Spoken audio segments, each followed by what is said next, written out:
Минути за нашата утринска тема. Споменав во неколку наврати од самиот старт на емисијата, инспирирани од многу немили и неубави настани, понекогаш настани кои што колективно не травматизираат.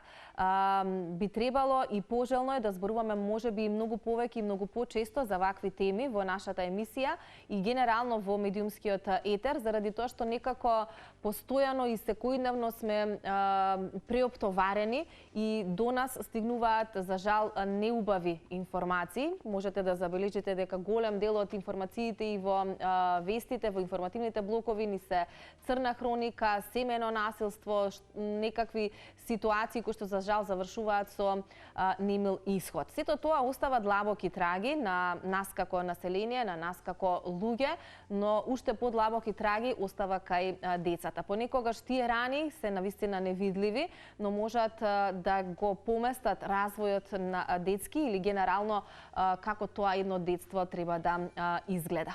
За да не дозволиме децата да ги почувствуваат последиците, можеби понатака во животот, кои што се неминовни, траумите во таа рана детска возраст и тоа како е важно да се препознаат и навреме да се третираат. Денеска малку повеќе за оваа тематика, која што за жал ни станува се почеста во секојдневното живење тука во нашата Македонија, за тоа како правилно треба можеби да се однесуваме или да препознаеме и како да третираме вакво нешто.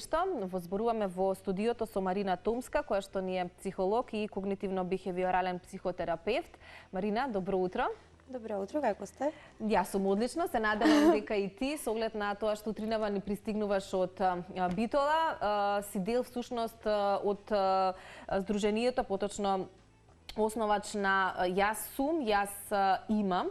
Тоа е здружение кое што токму се залага за ваквите теми и сте на неколку локации во нашата Македонија. Ова го споменувам од аспект на тоа што ќе сакам да позборуваме малку повеќе за тоа како размислуваат можеби во Битола, градот од каде што доаѓате, како размислуваат тука во Скопје, но и во Охрид, оние локации на кои што имате можност еднаш во неделата барем или неколку пати да бидете дел, но за тоа нели малку понатака во разговорот може да започнеме, Марина, со тоа што представува една траума или детска траума, ако можеме нели така да ја нагласиме, кога детето поминува низ некакви промени и како најблиските да ги забележат. И кои се тие оние најблиски кои што треба да ги забележат, затоа што можеби не секогаш децата во присуство на родителите се однесуваат најотворено, ако можеби причината за траумата доаѓа од семејните односи на родителите, можеби некогаш се со наставниците поотворени, можеби некогаш со друштвото или околината. Но ќе започнеме и се надевам дека во разговорот ќе опфатиме повеќе сегменти за тоа што значи траума, поточно детска траума или траума во рана возраст. Пред се сакам да ви се заблагодарам за поканата. Многу ми значи и многу ми е мило што ме поканивте да разговараме една ваква релевантна тема. Ако би требало накратко да објаснам што е траума, траума е многу едноставно, просто значење доаѓа од зборот рана. Рана на душата. Значи, некаде ние како имаме рана, нели некогаш и во моментот кога некој ќе не активира, го викаме тригер во психологијата, на таа рана целото тело не боли. Сите ние имаме некаква траума. Не е многу страшен и не е многу некој срамотен збор некој да рече дека има некаква преживеана траума, бидејќи секој еден од нас има некаква повреда, нешто го заболело во текот на животот. На невробиолошко ниво, значи кога настанува траума, тоа пред се започнува како еден стрес. И буквално ние секоја емоција можеме да ја почувствуваме во телото, бидејќи знаеме дека умот и телото се поврзани. Така да кога од надворешна страна доаѓа некаков стресор и ние почнуваме да се активираме во еден fight-flight или бегство или напад, момент каде што почнува директно самото тело да се активира, значи физиолошки не подготвува за еден момент во кој што ние мислиме дека сме во некаква опасност. Имаме дури и многу физиолошки сензации кои што се појавуваат во нашето тело, значи дишењето станува побрзо, работата на срцето се активира, дигестијата, значи ли ќе се закочи, ли ќе се исчисти, крвта оди во екстремитетите и оној момент кога многу луѓе го чувствуваат леле да не паднам, леле раце нозе ми се сечат, леле срцето ми тупа или било како. Значи тој момент го викаме ние стрес и преминува во анксиозност. Но доколку некаде во мене пресметам дека тој стресор е толку многу голем и не можам да го надминам, тоест соодветно немам некаков капацитет да го надминам тој стресор. Или то станува збор за некаква животна опасност во која што јас мислам дека сум во моментот ќе се случи травма. Нервните мозочните структури ние знаеме дека се поврзани и директно, веќе да не навлегувам во некои детали, хипокампусот, нели, делот каде што реагираме спомените, бидејќи претерано многу е силна емоцијата, не се станува свесен спомен. Многу голем дел преминува во несвесното. Сега проблемот е на таквите стресори, доколку се многу чести и доколку се многу хронични. Ние во моментот кога ќе доживееме травма и ние доколку разговараме за тоа, ние имаме способност да ја процесираме, пред тоа преминува во некаква ментална резилиентност. Резилиентност е малку фенси начин на кој што ние можеме да кажеме дека од стресот јас можам многу брзо да се враќам наназад, како посилна и поспособна личност. И секој стрес време на алатка, така, да. За да може Затоа да ние имаме и природна, да речем, некогаш и стресот може да биде и позитивно, зависно од колкава е дозата. Но доколку некаде во мене таа травма остане непроцесирана, таа потоа ќе почнува да се повторува и многу работи од надворешната средина ќе почнат да не потсеќаат на тие моменти, ние да почнуваме да се плашиме дека може повторно да се случи, а не секогаш емотивниот јазик, подсвесниот јазик, оној внатрешниот човек во нас точно знае зошто некаде се уплашил. И сега, кога ние веќе разговараме за рана детска травма, тоа веќе имаме еден стручен термин кој го викаме CPTSD или комплексен посттравматичен стрес. Името му е многу, така да речам, позвучно, но е многу потешка и полоша форма од PTSD, каде што настанот е стресорот е еден. PTSD е баш оној момент кој што најчесто се поврзува нели со војници, со војна, со некакви елементарни непогоди или било како, каде еден животен настан може значи да ме загрози, да ме доведе до травма. Но доколку помали и покршливи настани хронично се повторуваат, веќе доаѓа до појава на комплексност, затоа веќе комплексност се формира. Доколку да речеме детето се наоѓа во некаква средина каде што доживува некаков вид на наследство, ќе го кажа малку и во наводници како бидејќи ние најчесто кон наследство замислуваме некакво физичко или сексуално. Значи да, тоа може да предизвика, но исто така имаме значи една форма на емотивно и на психолошко наследство. И сега зависно од семејството какве се, значи некогаш насилството може на пример да биде во вид на целосно отфрлачка форма. Воопшто не сакам да го слушнам детето како разговара. Не сакам да слушнам како тоа се изразва. Не сакам да го забележам, значи некогаш да има постојати семејства каде што станува збор нели за зависници или ментална болест, но исто така значи самиот стрес, финансискиот стрес, неможноста на модерното време да одговориме на потребите на детето, може да го предизвика тој комплексен посттравматичен стрес или таа рана детска травма.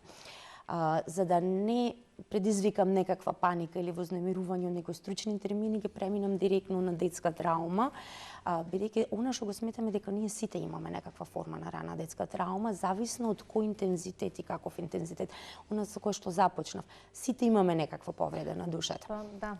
И како велиме некогаш народски, нашите трауми од детството си ги влечеме или ги носиме и во подоцнежниот живот, односно тоа се тие последици кои што сакале ние или не, ќе ги почувствуваме кога тогаш во животот, така? Неверојатно е се до кој степен ги преживуваме некои работи. Значи кога ќе работам, јас имам баш со клиентите и значи ние почнуваме да речеме во овој момент, сегашен момент за некој. Многу ретко се случува некој да дојде со таква свесност да рече јас имам преживеано травма и ова ми е мене од детство или не знам како. Значи најчесто се доаѓа за некаков симптом, некаков проблем во кариерата, некаков проблем во врските или анксиозност, паничен напад и било како, да. И сега кога ние ќе праќаме наназад, особено кога станува збор да речам за партнерска врска или некакво закочвање во кариерниот пат, кога ги повторваме, тоа е неверојатно на кој начин ние шемите ги повторваме.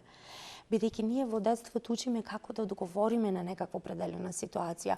Нас првата средина ние сепак семејството не учи првата социализација како се прави и после тоа тие се шаблони кои што ги имаме формирано во детството, ние цел живот ги повторваме до момент дури не станеме свесни за сето тоа. Колку се отворени луѓето да станат свесни, Еве? Вие велите имате многу работа. Не знам тоа дали е за жал или за среќа заради тоа што можете да се надградувате постојано, но факт е дека има многу работа во нашето општество и може тука повторно да го напомена моментот или да направиме некоја паралела на градовите во кои што постојано работите и функционирате. Во Скопје има некоја поголема свест за целата оваа ситуација? Како е во Битола, како е во Охрид? Да, во Скопје мене особено многу ми се допаѓа за работа, бидејќи свесност е се многу поголема, значи тоа е малку еден стереотип, значи не сите се јавуваат да речеме она што најпопуларно е паничен напад или анксиозност или било каква тема.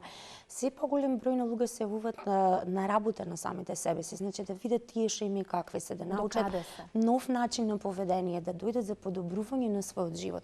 Бидејќи ние на пример многу често во кариерата или многу често да речем во партнерските врски кога доаѓаме до некакво незадоволство, тоа е заради тој начинот на кој што ние сме научиле на некаков начин да функционираме или сме научени да толерираме некаков тип на поведение или едноставно ние реагираме на некаков начин. Кога стануваме свесни за тие шаблони, ние научиме ново поведение, ама и внатрешно колку повеќе ја процесираме таа траума или блокада, толку изборот на партнер ни е многу полесен и толку изборот кон кариерата ни е понасечен кон тоа да ние да избериме кариерен парт кој што ние го сакаме. Значи да, самата работа на себе е болна, никој не сака да се соочува, да речем, со некои работи кои што биле останати. Биле преживеани, така? Се повторно да се преживуваат? Да, и оно што потиснато најчесто се тешки чувства, некои тешки моменти, карактеристики кои не сакаме да ги видиме за самите себе си. Обично не потиснуваме ние многу среќа и прекрасни моменти, се фалиме, се гордееме во врска со тоа.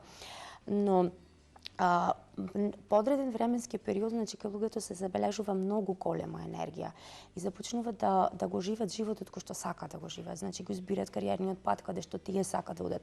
Многу често разбират како самите се саботирале и како самите се биле пречка на својот пат. Тоа значи дека работеле на себе и направиле некаква промена?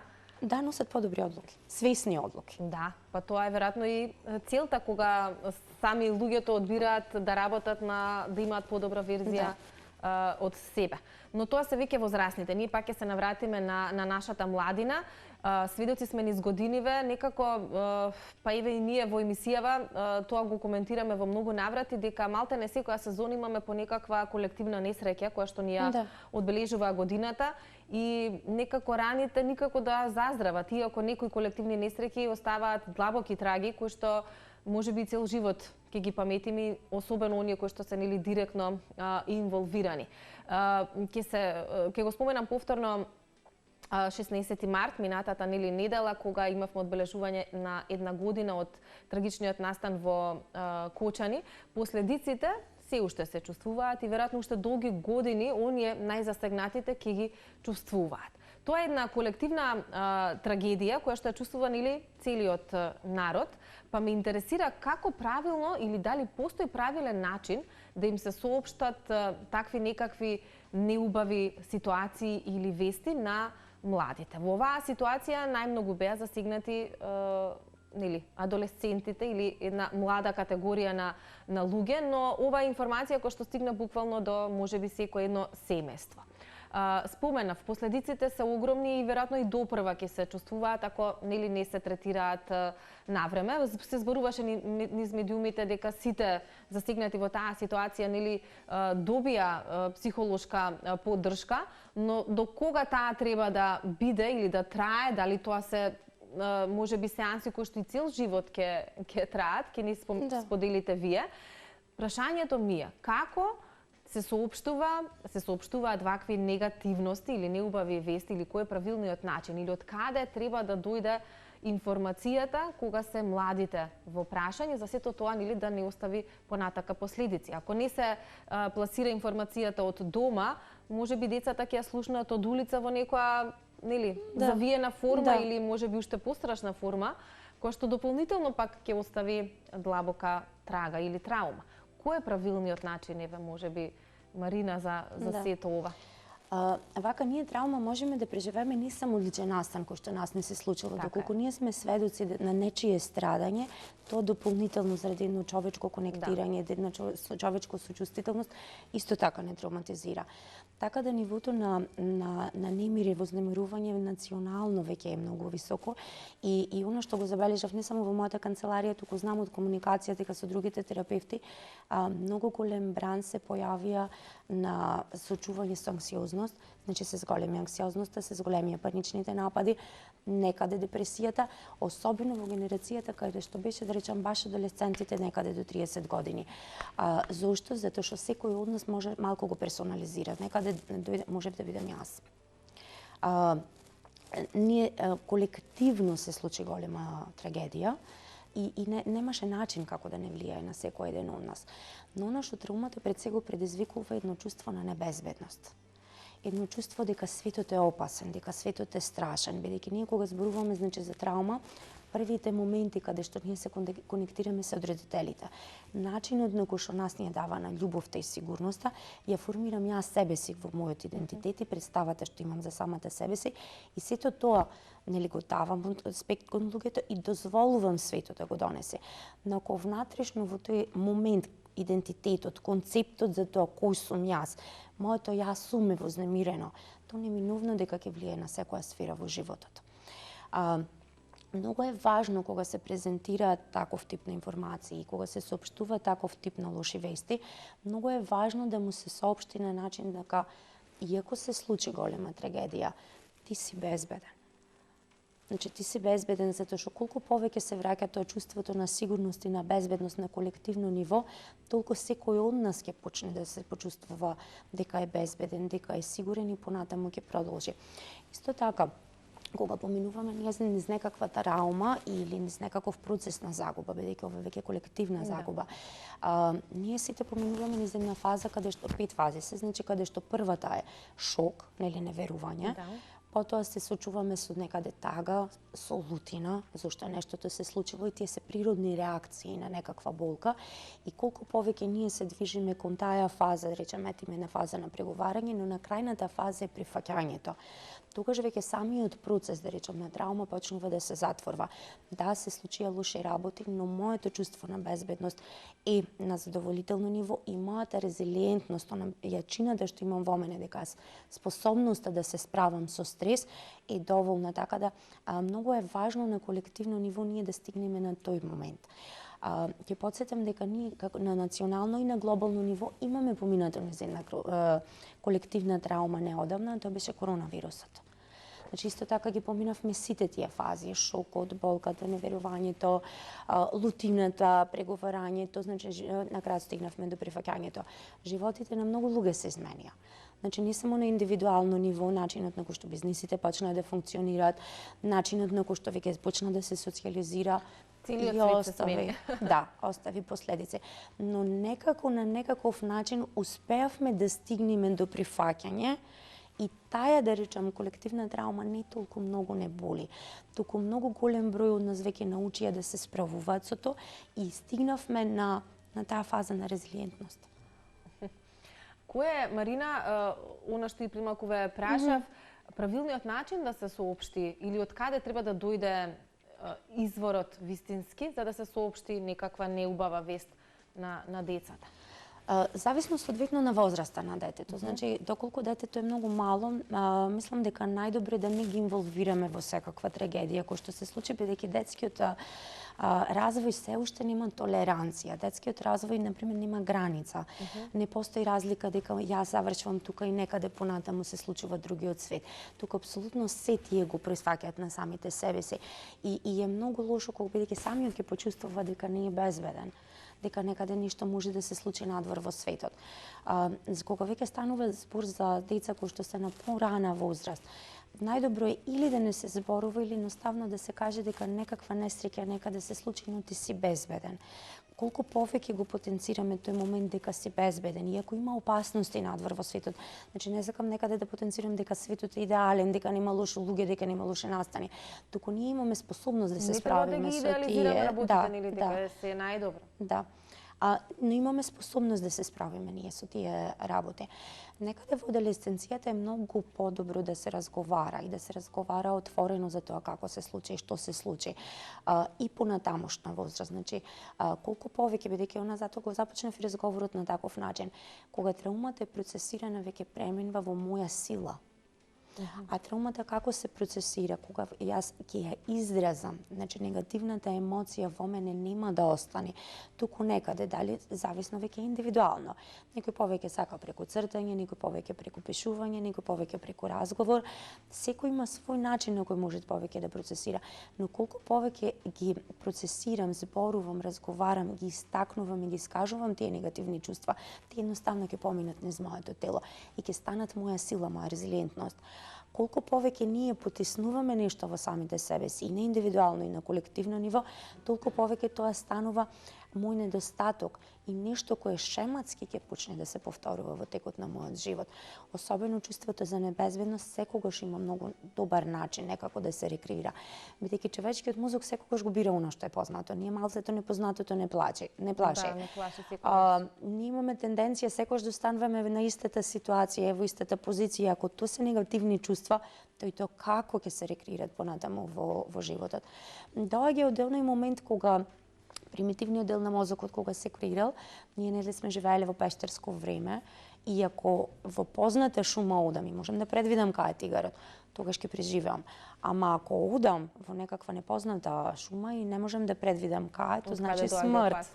Да, затоа некаде имаме природна тенденција да ги повторваме работите и да имаме да се движиме кон познатото. Марина, велиш разговорот е клучен во ситуацијава, но ние стигнавме во едно време или ера кога заборавивме и семено да разговараме, пријателски да разговараме. Младината, сигурно сте сведок дека е постојано на екрани, дека имаме ситуации каде што млади луѓе седат на едно исто место, но никој со никого не разговара. За жал, да. Колку, ако велиме разговорот е клучен, понекогаш и семено дома не се зборува, така? Значи, родителите се со екрани, децата се со екрани, за жал.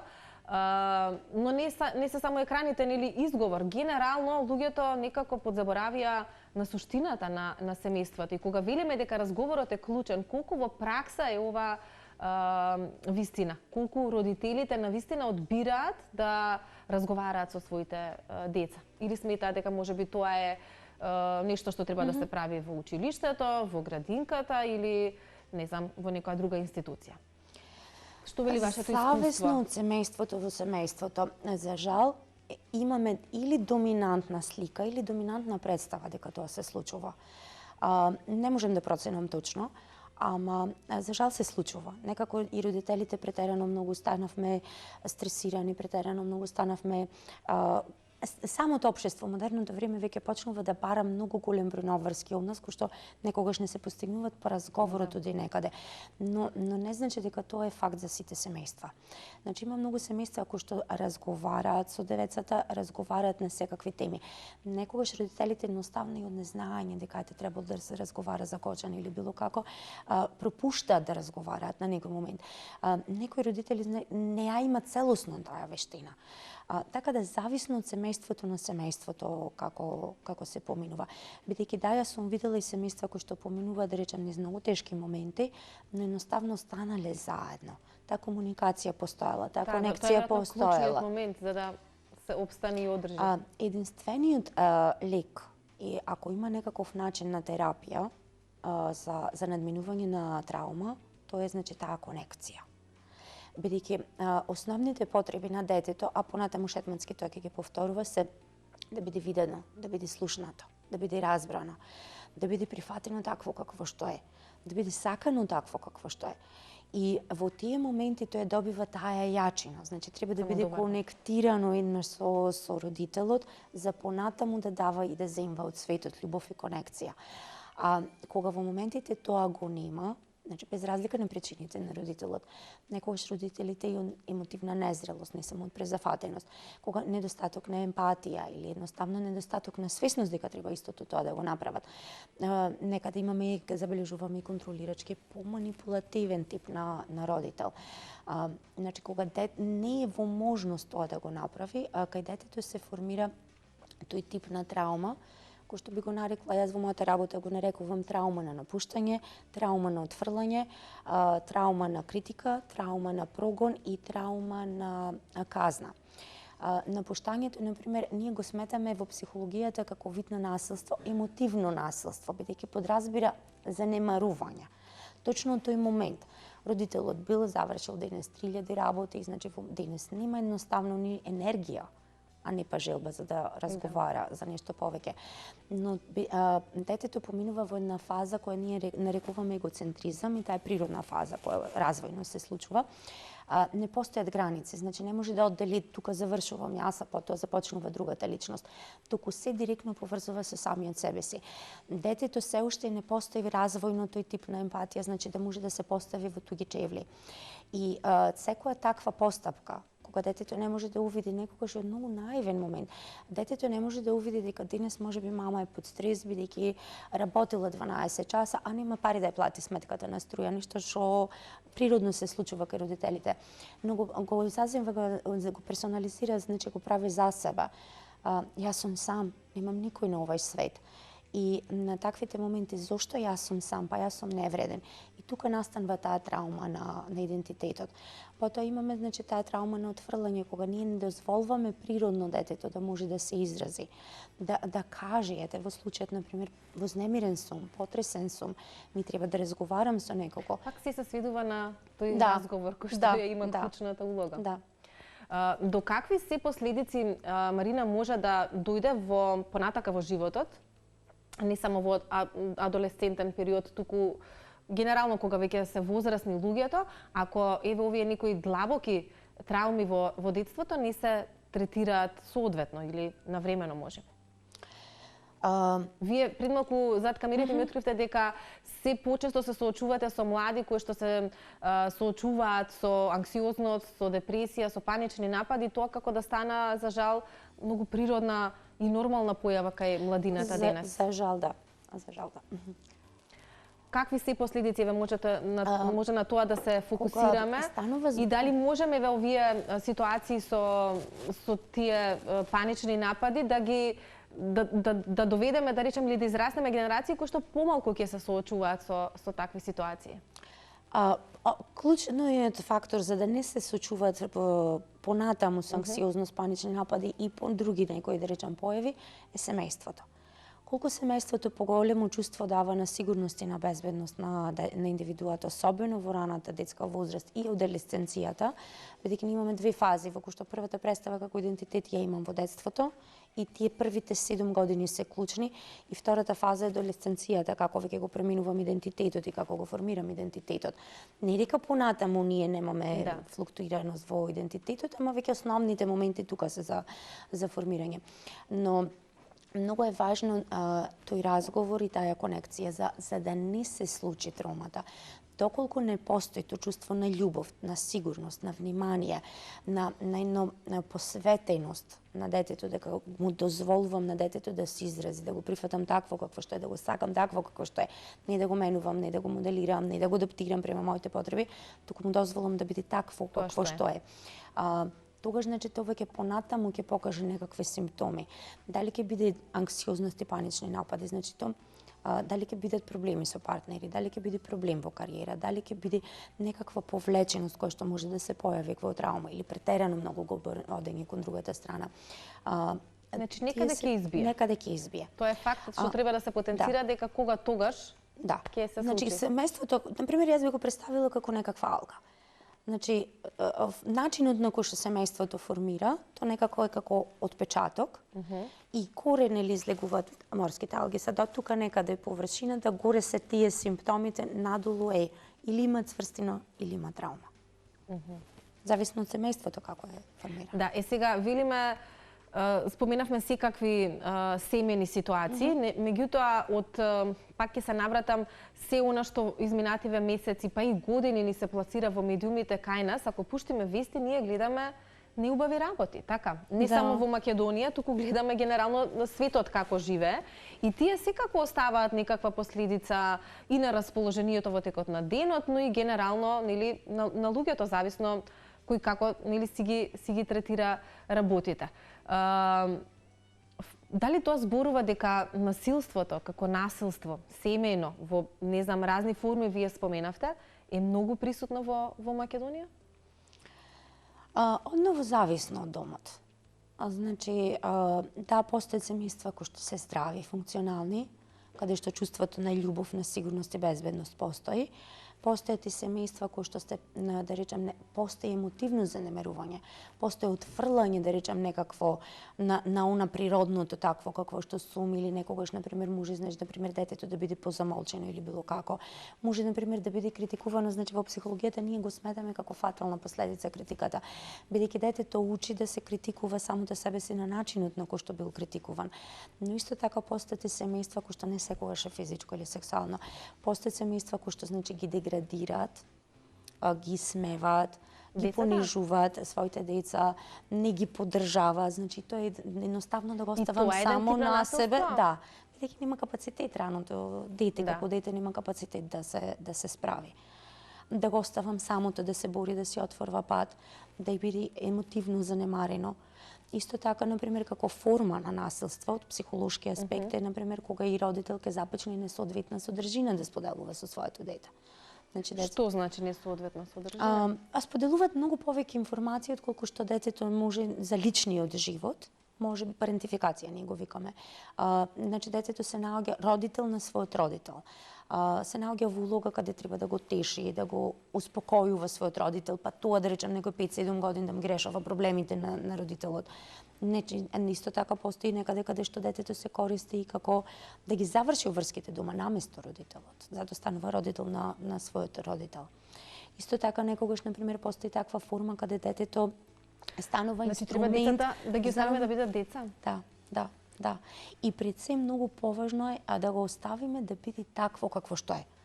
Бидејќи кој е љубовта, значи љубовта дава слобода, во љубовта нема контрола. Љубовта е, значи, ти давам дозвола и слобода да бидеш ти таков каков што си и да одиш по тој пат каде ти си го избрал. Не јас каде сакам да одам. Затоа што многу често и родителот може да го искористи како екстензија своето дете, значи неговите соништа да ги оствари, неговиот пат да го оствари. Тоа е многу често слика во нашето општество, така, барем за Скопје, еве не знам како и за другите градови, кога родителите се обидуваат да го проектираат тоа што никогаш за себе не го оствариле. Не го оствариле, да. И што е тогаш правилно или еве во ова време турбулентно кое што го живееме со сите овие примери кои што ги споменувате, а се секојдневие за многу од луѓето, како треба со децата, Марина, да се однесуваме? Кога работиме со децата, ние секогаш работиме паралелно и со родителите, бидејќи детето не може да живее во домот. Сега, имаме ние на таква појава која го нарекуваме родителски страв. Значи, родителскиот страв не е нешто, например, кој има некаква лоша позадина, позади сето тоа. Туку родителскиот страв е многу природен. Значи, ние сите сакаме децата да не се безбедни, сакаме да не се успешни, сакаме да одат по прав пат, да бидат обиколени се само со добри луѓе и од нашите најдобри намери ги создаваме тие моменти. Така да ние во тие моменти, значи од тој страв да детето, нели, многу е болно кога дете страда и поминува низ некаква тешка ситуација. Со цел да го заштитиме од тоа што е лошо во светот, ние некогаш знаеме многу повеќе да го повредиме детето отколку што да му помогнеме на нашето дете. Така да ние знаеме малце, немој со тој да се дружиш, ама сега да учиш сега тоа што јас сакам да учиш, ама да бидеш таков како што сакаш, ама детето ќе доживува својот идентитет како пластелин, како модла, како да тоа мора да биде некаде низ некаков отпечаток и да биде на некаков начин такво какво што родителот го сака, а не такво какво што е. И тука е најголемата травма. И затоа името јас сум, јас имам. Значи, природниот идентитет, ова кој би било јас сум, колку повеќе го притапвам и колку повеќе не му давам слобода да биде таквото, колку вртам без некаква моја модла, то толку повеќе ќе се адаптира, ама за да се адаптира, то ќе почне да сечи некакви делови од самото себе си, за да се прилагоди на тој начин.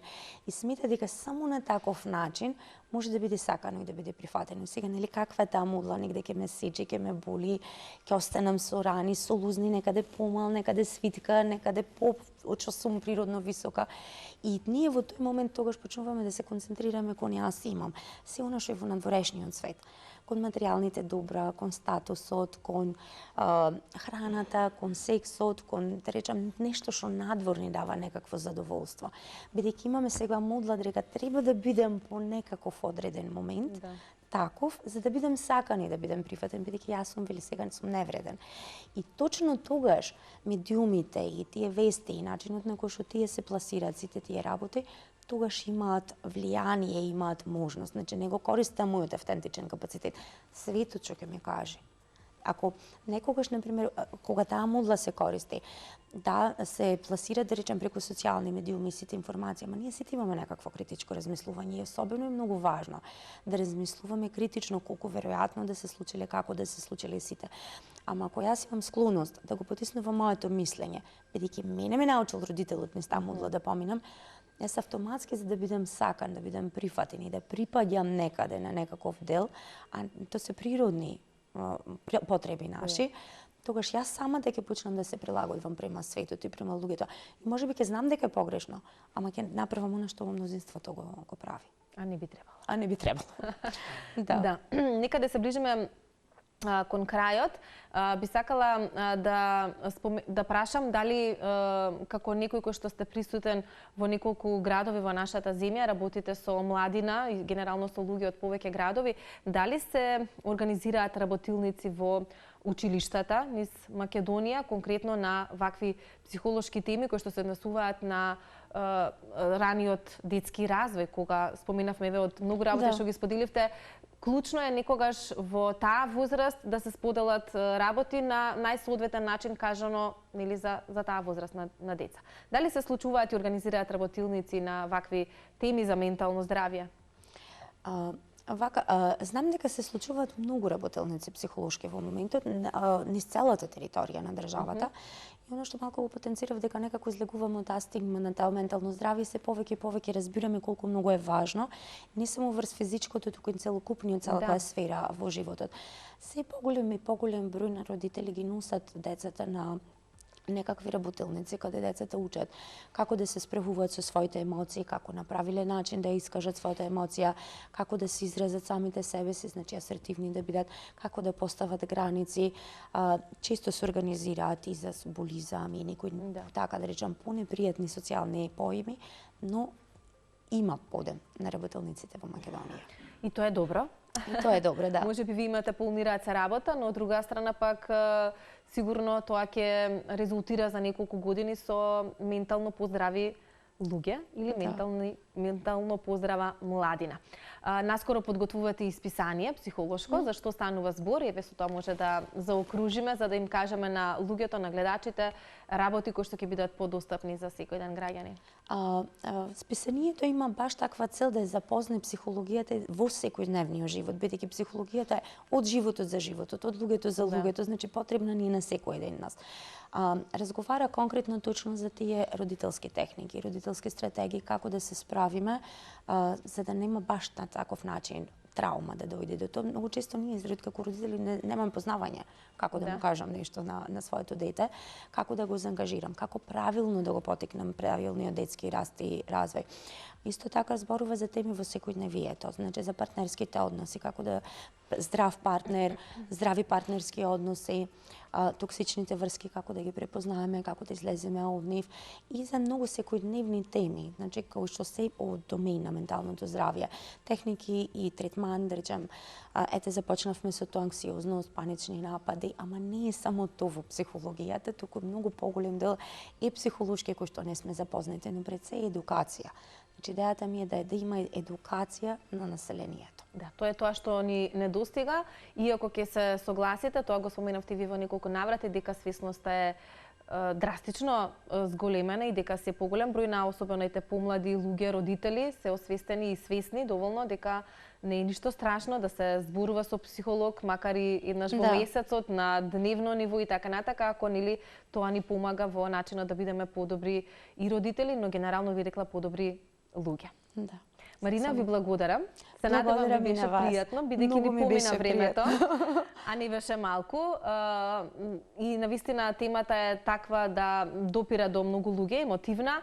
Верувам дека со советите кои што ги дадовте ќе допреме и освестиме уште поголем број на луѓе, заради тоа што навистина траумите се нешто што остава последици, особено нели кај младите и кај децата, и е важно да се препознаат и да се третираат. Благодарам.